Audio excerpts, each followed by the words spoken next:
Hi, and welcome to the Highline with Liam Anderson Motorsports. I'm Jenny Funk. I'm the Communications and Marketing Manager for the LLC. Hi, I'm Sean Anderson. I'm the crew and car chief for the number 18 Liam Anderson Motorsports. Hi, I'm Rick Anderson, crew member for Liam Anderson Motorsports LLC. Hi, I'm Liam Anderson, driver number 18 Coyote Chassis. I want to say thanks to Crouch Auto Body for sponsoring us this season. You can call Crouch at 410-398-9420 or visit them online at crouchab.com for all your auto body needs. Okay, so this is a family-run race team. I'm Liam's aunt, and I handle communications and marketing. Right now I'm handling the podcast and the website. And I'm Liam's dad, Sean Anderson. I'm Rick Anderson, Liam's grandfather. Grandfather and crew member. Yep. So it takes the whole family to get this thing going. That's right. Bill Elliott said it before too. He made a video and explained to, the whole NASCAR community of even whether it's NASCAR, Formula One, it doesn't matter what type of racing you're doing. You have to start somewhere, and there's no better to have in your corner than your family. Your family really makes it happen, and it takes all of us. It really does. It really does, and we're all here for Liam. Absolutely.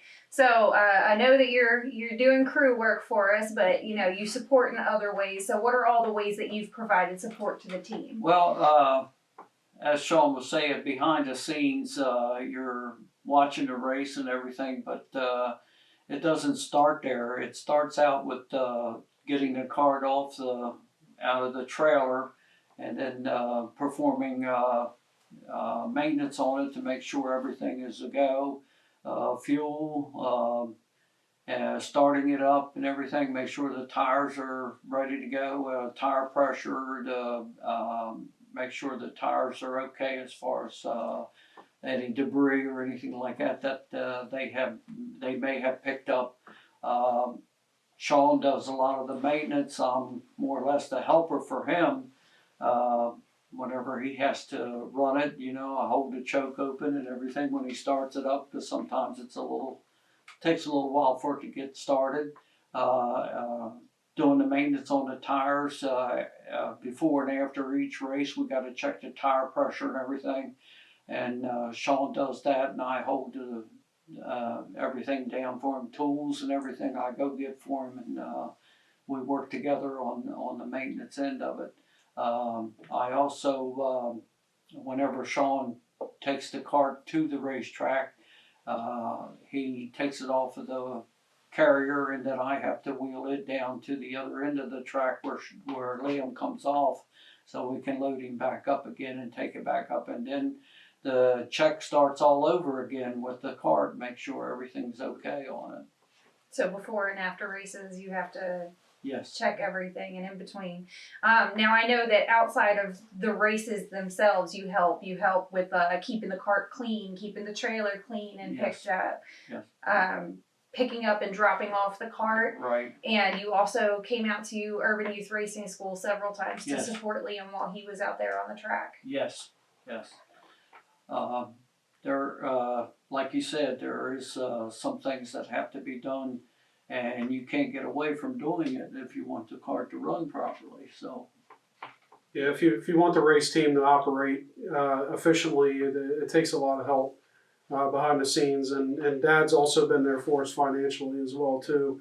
A lot of people don't know this, but our race budget's about $12,000 a year. That's a lot of money. That's a lot of money. That's a lot of money for a sport, absolutely. But Liam loves it, so it's definitely worth it. Yeah, and he's got the talent, so we got to give him a shot. Absolutely. So let's talk a little bit about the kart itself.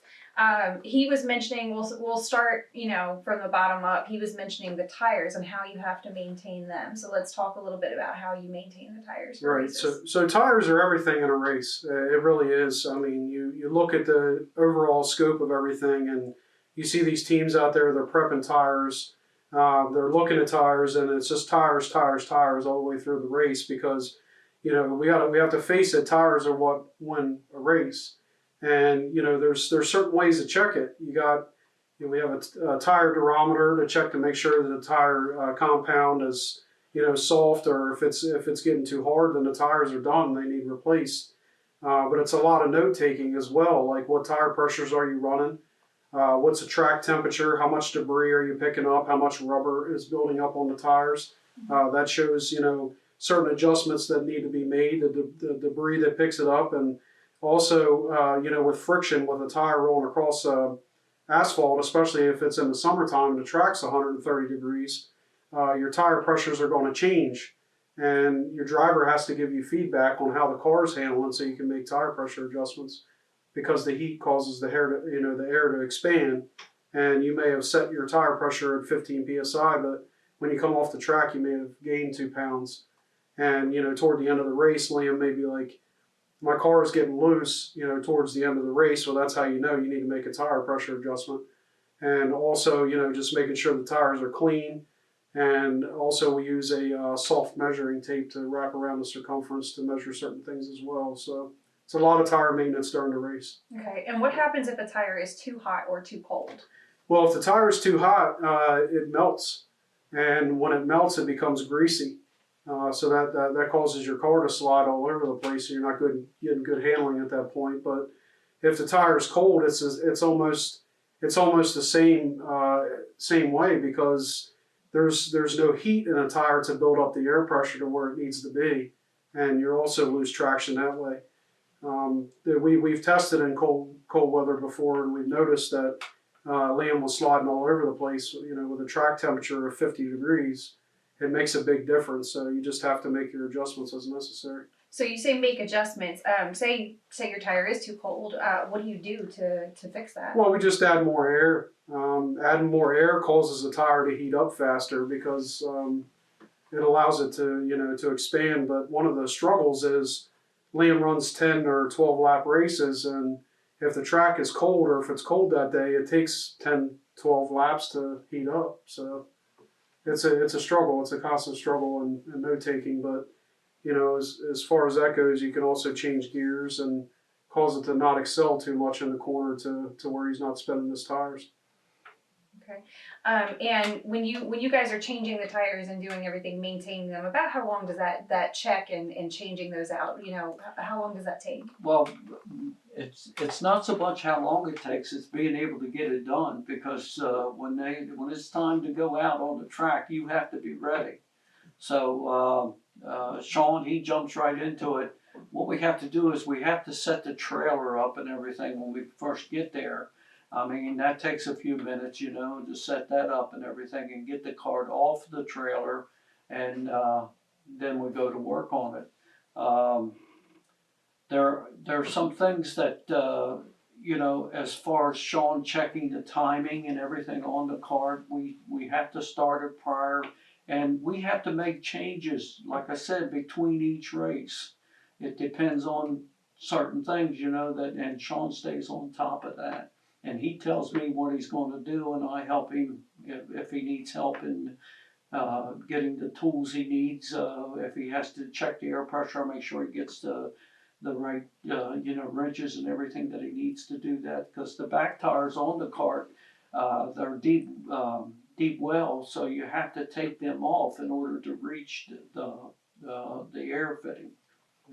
Okay. So you guys set the trailer up almost like your own personal pit. Correct. Yeah, we pitted the trailer. That's right. Yep. All right.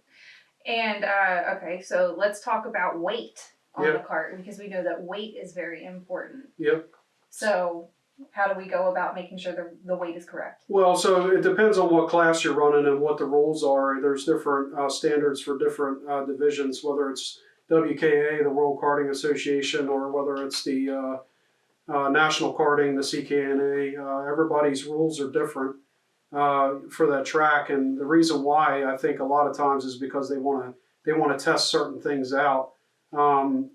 There's recently a discussion online, with all the kart owners and the kids of the fathers of the kids. We were all talking, and there's been some frustration, and there's been certain things that don't make sense. But I think as part of racing development, you really have to try things and see how it works.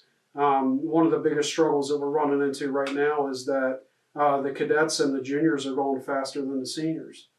So it's the same engine. It could be the same car, whether it's a cadet car or a full size chassis, but you have to look at it from a weight standpoint, because Liam runs in the Sportsman Series, so his weight is 265 pounds, and I believe it's 270 this year with him in the car. So we have to make sure that the car not only weighs 270 pounds at a minimum, but of course you want to try to keep it at 270 pounds, because the more weight you add, the less performance you have. But also on the back end of things, you have to make sure that you put the weight in the proper places. You have to distribute it a certain way Correct. to make it drive correctly? Correct, yeah, because there's an app out there that, we put a scale, we put the car on the scale, and it tells you what the weight is on each tire. Yeah. And, once you plug all that information in with him in the car, that's where it tells you how to get that 49-51 balance. Okay. So.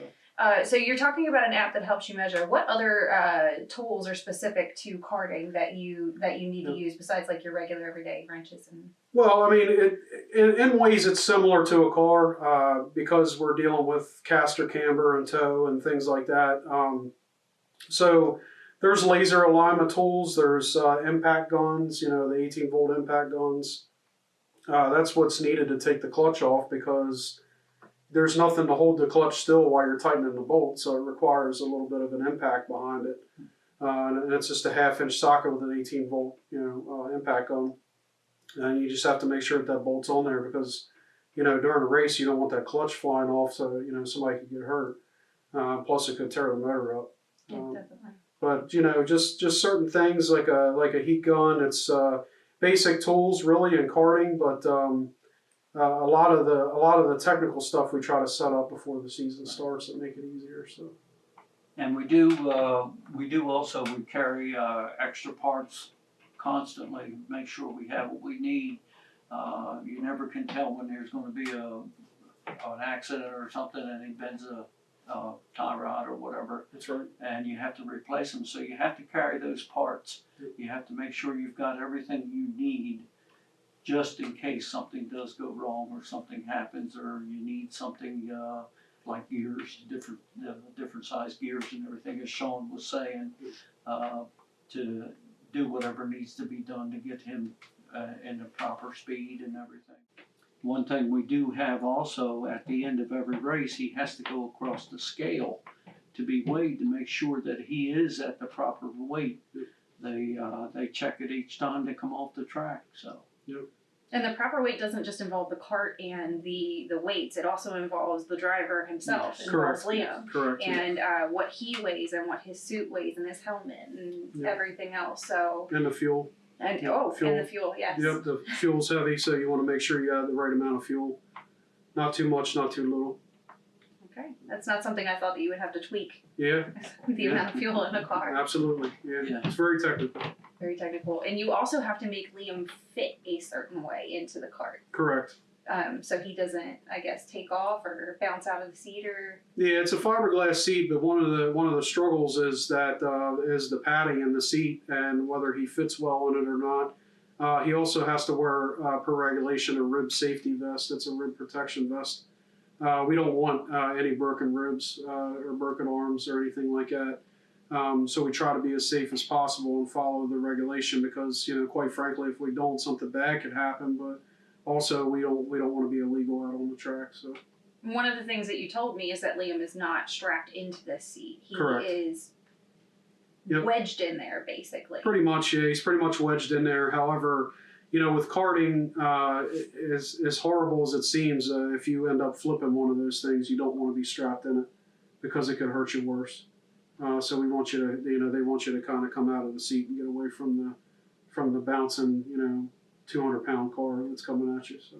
I mean, that makes sense. Yep. It's kind of scary to think about as a parent, your Right. kid possibly being ejected in Right. an accident. Right. Medical crews are on standby though. So. Okay, that's awesome. That's Right. good to know. And of course, you have some medical training yourself. Correct. Yep. You're an EMT. Right. So. Okay, so we talked about all of that part of it. What about the engine itself? because I Yep. know that that's very important, that there are regulations there to Yep. keep you from cheating and everything. So. Yeah, so we run a Briggs & Stratton 206cc local option engine. So Briggs & Stratton, in order to keep everything as standard as possible, the lower end of the engine is sealed. And if the track tech guys get a hold of it and see that it's not sealed, then you're immediately disqualified, because they don't want you modifying the engine to certain rule standards that you have to follow. So with that being said, like, I'm sure that there's guys out there that do some things to make their cars faster, which is okay as long as it's within standard. But he runs a green slot in his carburetor, which restricts him to his class, so he can gain experience and not have too much speed. But so everybody is required to run that in his class, so where it's somewhat equal. But you can make all the cars the same if you want, but it's difficult to do that, I think, because there's always somebody out there that has a trick up their sleeve. But it's not cheating unless you get caught. That's what they say. We don't cheat. We don't cheat. But with that being said, it's all about the driver. Karting is about building the driver. Yes. So. Okay, and is this like every other kind of racing where if you win, they're going to check you and your cart and everything to make sure everything is on the up and up? That's correct. Yep. There's technical inspections if you win the race, and if somebody sees something, they're probably going to tattletale on you, just to make sure that you're following the rules. But we don't want to cheat. Yeah. We don't want to cheat, and one of the biggest reasons is because we want to work our way through it and do what we're supposed to do. But the other reason is we're dealing with kids, so we don't want to teach our kids that that kind of stuff. Of course not. The one thing that stands out to me whenever we go to the races is they constantly check the helmets Right. these kids put on their. They check them. They make sure that they're inspected and everything, and they're on the up and up when it comes to what they're supposed to have as far as safety-wise goes. Right. Yep. Safety regulations. So it has to be a Snell approved helmet, and it has to be up to date. So we run a Snell 2020 helmet. So you guys are within regulation. That's good. We want to keep Liam safe. Yep. It's all about keeping the kids safe. Correct. Without giving away any trade secrets, if you could give a parent coming into kart racing for their kids a word of advice. Yeah, not a lot of people know about kart racing, and it's a shame, especially if you live in certain areas like where we live, because it's just not advertised, it's not marketed. But I've been there for other people that have wanted to get their kids into karting, and one of the things that we did when Liam first started was we just bought him a kart. And, I reached out to some people that could help me as far as getting the car set up to what it's supposed to be for regulation, where to go to buy this and what we need and things like that. But it's a matter of putting the car on the track and just letting them have at it. I mean, they have to learn. One of the best things that ever happened to us was Liam getting accepted into Urban Youth Racing School. Yes. He was able to learn a lot and take a lot from that program, which is awesome in Philadelphia. And they reach out to the kids and allow them to have a STEM program and learn more. I mean, and there's so much more to it. It's not even just about racing, but the physical attribute of racing and learning, the apex and the line and things like that. I've continuously seen Liam get faster and faster. I mean, he really did. I sat there and I watched that, and he really put it to work as he was learning it. I watched him break himself down and build himself back up along with what they were teaching him. Very proud of him. Yes, very proud. Okay, so we know that it's not just the kart. Right. There's a lot that goes into it. So what other forms of support have been beneficial for the team? Sponsorship, straight up, sponsorship. The finances behind it, Dad being there to help me finish the inside of the trailer, getting everything going. Sometimes it takes 2, 3, 4 hands, but we're also in the advertising and marketing business, and we have over 10,000 feet, over 100 feet of advertising space available, not including our podcasts and our social media. So we try to reach out to companies that would like to advertise for us, and we can also put their name on our trailer and truck, which is a mobile operation almost constantly. So driving down the road, people see whoever is on the side of our trailer, and that helps spread awareness along with car shows and things like that and promotional items.